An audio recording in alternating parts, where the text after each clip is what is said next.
ኢትዮጵያን ወደ ተምሳሌተ ሀገር እናሻግራት ሁላችንም በመደመር። ውድ ኢትዮጵያውያን እንኳን ለሰባተኛው ሀገራዊ ምርጫ በሰላም አደረሳችሁ። የብልጽግና ፓርቲ የማህበራዊ አካታችነት ልማት እሳቤ ሁሉንም ዜጎች በእኩልነት የሚያካትትና ዘላቂ ልማትን የሚያረጋግጥ ነው። ይህ ማለት በሴቶች እኩልነትና ፍትሃዊ ተጠቃሚነት፣ በወጣቶች ብሩህ ተስፋ፣ በህፃናት መብትና ደህንነት፣ አረጋውያንና አካል ጉዳተኞች እንዲሁም በተጋላጭ ወገኖች ማህበራዊ ዋስትና የሚለካ ተጨባጭ የህይወት መሻሻል ማምጣት ነው። ፓርቲያችን የሰው ልጅ ክብር ከቁሳዊ ሀብቶች በማስቀደሙ በሀገራችን ታሪክ ታይቶ በማይታወቅ ሁኔታ ማህበራዊ ብልጽግና የፖለቲካው ማዕከል ሆኗል። ይህ አቋም የኢትዮጵያን ለዜጎች የምትመች ሀገር የማድረግ የቃል ኪዳናችን መነሻ ነው። ሴቶች ሲበለጽጉ ሀገር ትበለጽጋለች ብሎ ብልጽግና ፓርቲ ያምናል። ኢትዮጵያ እንደ ሀገር ከተፈጠረችበት ጊዜ ጀምሮ የሴቶች ውሳኔ ሰጪነት በንግግር እንጂ በተግባር ተተግብሮ የማይታወቅ ፓርቲያችንን የታሪክ እጥፋት ሰርቷል። በመሆኑም ሴቶች በአገራዊ የፖሊሲ ቀረጻና በውሳኔ አሰጣጥ ሂደቶች ላይ ቀጥተኛ ተጽዕኖ እንዲኖራቸው እድል ፈጥሯል።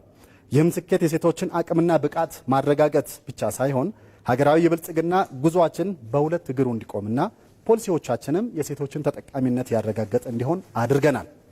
በኢኮኖሚ ዘርፍ በሚሊዮን የሚቆጠሩ ሴቶች የሀብት ባለቤት እንዲሆኑ ተደርጓል። የሴቶች የመሬት ባለቤትነትና የፋይናንስ ተጠቃሚነት እንዲረጋገጥ ማድረግ ተችሏል። በቤተሰብና በማህበረሰብ ውስጥ ያላቸውን ተሰሚነትና ክብር ከፍ እንዲል ተደርጓል።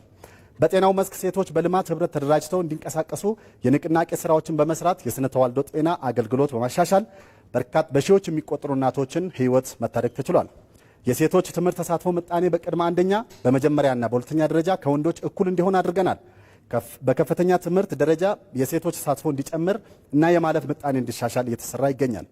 በዲጂታል ዘርፉ የሞባይል ስልክ ተጠቃሚ የሆኑ ሴቶች 49 ከመቶ ደርሷል። ከነዚህም 36 በመቶ የሚሆኑት ለፋይናንስ ግብይት እየተጠቀሙበት ይገኛሉ።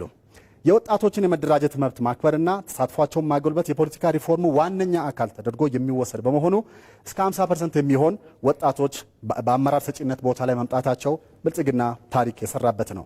እንዲሁም ደግሞ የበጎ ፈቃድ አገልግሎት ላይ ወጣቶቻችን በስፋት እየተሳተፉ ይገኛሉ።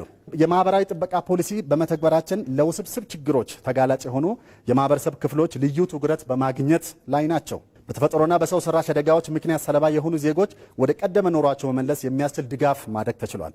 በገጠርና በከተማ ጊዜያዊና ቀጥታ ድጋፍ ተጠቃሚ የሆኑ ዜጎች ውስጥ 80 ከመቶ በላይ የሚሆኑት ከክፍያ ነፃ የጤና መድን ስርዓት ተጠቃሚ ሆኑ ተደርጓል።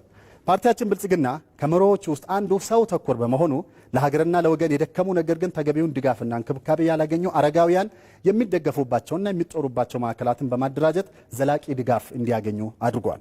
አቅመ ደካማ ዜጎች ቤት በማደስ እና በመገንባት የአኗኗር ዘይቤያቸው የተሻለ እንዲሆን እያደረግን እንገኛለን። እንዲሁም በከተሞች አቅመ ደካማ ዜጎች የዕለት ጉርስ ማግኘት እንዲችሉ እያደረግን እንገኛለን።